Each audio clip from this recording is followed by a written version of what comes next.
To the dismay of many, original DX7s have become somewhat of a collectible item in the past few years. And with it, there have been calls to reissue a affordable modern version. Let's look at Korg's attempt to give the people what they want.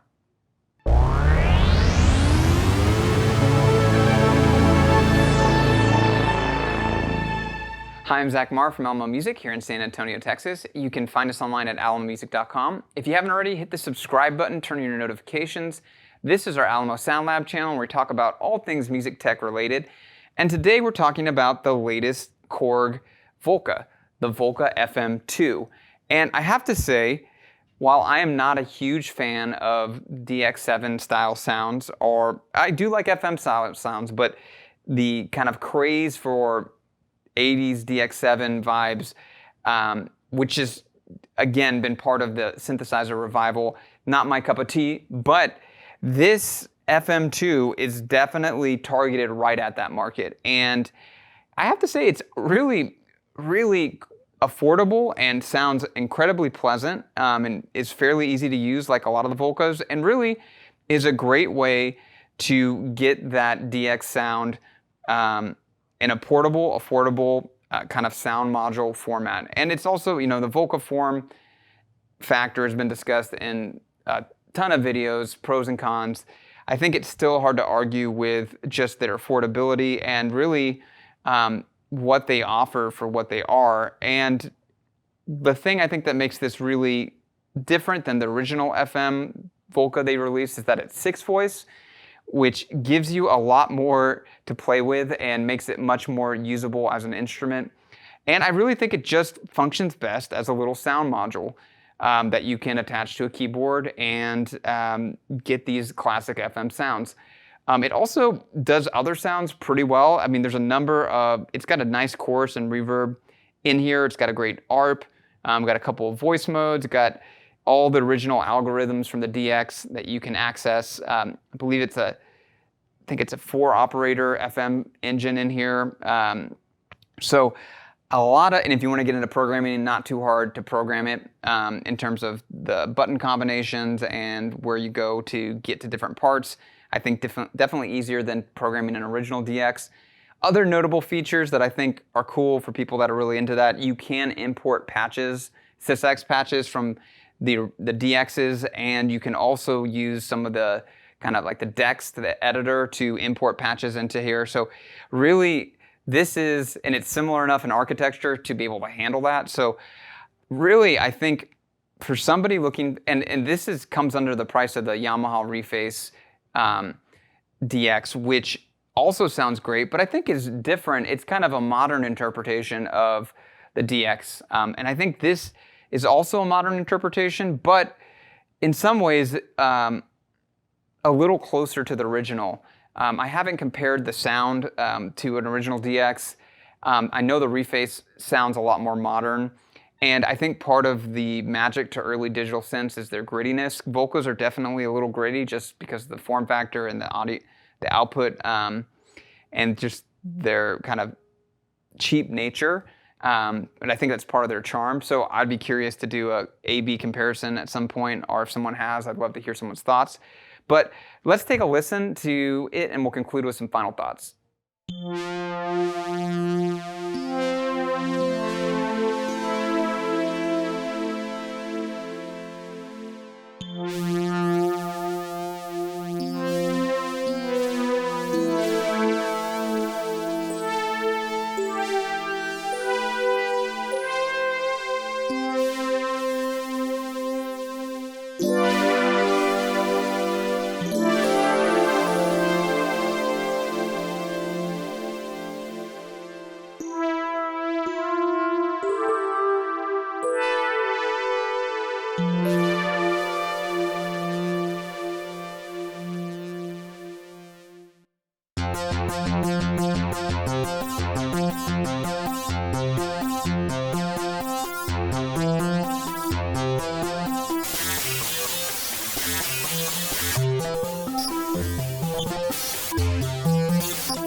So there you have it, the Volca FM2, and I think the sound is really nice. I think the chorus and the reverb really add a lot of kind of richness to what I think sometimes is a little cold and sterile for DX sounds. It definitely has the mixture. It has the bass sounds, the key sounds, and then it has some other kind of pad sounds that I prefer. I played, I think, more of the pad sounds. I'm a pad guy, and I like the pad sounds that you can make with this. Also has a cool velocity feature. You can take velocity input over MIDI, but you can also kind of manually adjust it right here to give different tonal characteristics to the patch. And then it's got a really cool sequencer, like a lot of the Volcas, where you can program a lot of complexity into your sequence. And so, again, really cool piece from Korg. Also incredibly affordable. I think it's like 160 bucks.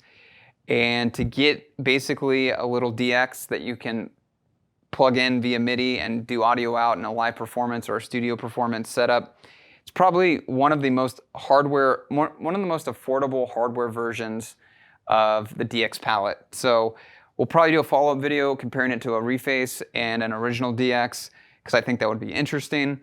But definitely a great option for people that love that DX sound, don't want to buy a vintage piece, and are looking for something ultra affordable and have a bunch of keyboards already. So that's my thoughts. Would love to hear your thoughts. Please write below. What do you think of FM sounds in general and the DX kind of legacy of sounds? Have you had a chance to play with it? What are your thoughts? Would love to talk to you more. If you'd like to talk more as well, you can go to alamomusic.com, chat with us there, send us an email, give us a call. We'd love to hear from you. And if you didn't, and you would like to see more content like this, hit subscribe. We'd love to see you here again. And, you know, I think we've been thinking a lot about why we do this channel, and I think it's just fun. It's fun to talk about the intersection of instruments and making music and being inspired by gear to write more music. So I hope that's really the spirit we do of this channel in, and I hope that it's not just giving people, what's it called, where you're just gear lust or whatever. I know there's another term for it, but really at the end of the day, I think music comes out when you're inspired by an instrument and are just inspired in general. And this is really our attempt to help give people information so that they can be inspired and make the right decisions for their musical journey. So again, thanks for listening. Hope to see you again here. Talk to you next time.